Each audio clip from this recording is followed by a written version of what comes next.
As U.S. voters cast their ballots, many candidates of African descent are running for elected office.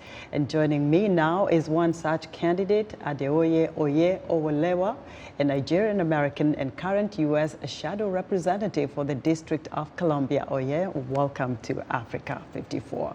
Thank you for having me. It's always good seeing you. Now look, you are already the current U.S. representative for D.C. And so you're running for a second term. What do you hope to do that you didn't do in this first term that you're already holding? Thank you for that question. In my second term, we hope to build off of the work we've done. We have raised and amplified the case for DC statehood, not only in DC or even in the United States, but also in African countries as well.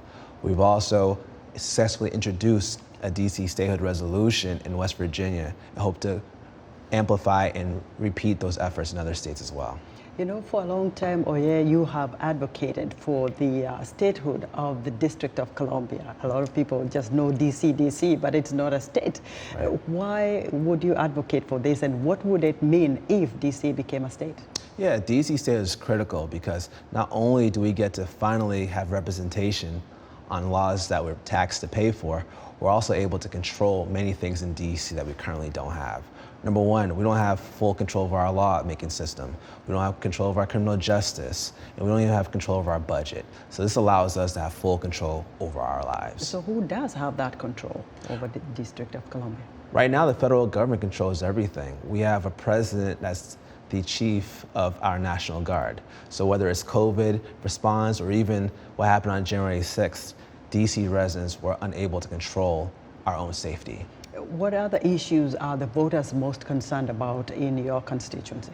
We care about a lot of things. We care about free and fair elections. We care about representation. We also care about how our schools are going to be. And in this office, we're not only just talking the talk, but we're walking it too. So we collaborate with a lot of partners to make sure we give as much value to our residents as possible. What I hear most here in the District of Columbia after the pandemic is people looking for jobs, people desperate for jobs. What is your plan to get people to work here in DC? That's a great question. We collaborate with a lot of groups like the Destiny Church of All Nations. We collaborate with chambers of commerces, not only to give people the information, but also opportunities to not only work, but also get grants for their businesses as well. There are a lot of African and minority-owned and women-owned businesses that often aren't represented when it comes to getting those grants and funding to stay afloat. You saw, we had somebody, a reporter in Zambia, talking about the process and people weighing in on what the U.S. election is all about. But what is innate for Africa when a person of African descent gets elected into office here in the U.S.? That's a great question. It creates hope. It gives people an opportunity, especially young people. We've collaborated with organizations like NAPAC, the Nigerian American Public Affairs Committee, to really find folks from the diaspora to run for office. We're also collaborating with organizations in Africa, like Oye Africa, to really empower young people to not only see themselves as change leaders, but also run and win elections. Oh yeah, you're an inspiration.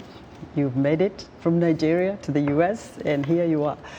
You're counting hours to the campaign, so we'll let you go. Oye, thank you very much for talking to us, and good luck. Thank you so much for having me. Right. Oye Owolewa is a Nigerian American running for re-election as the U.S. shadow representative for the District of Columbia. We're excited to hear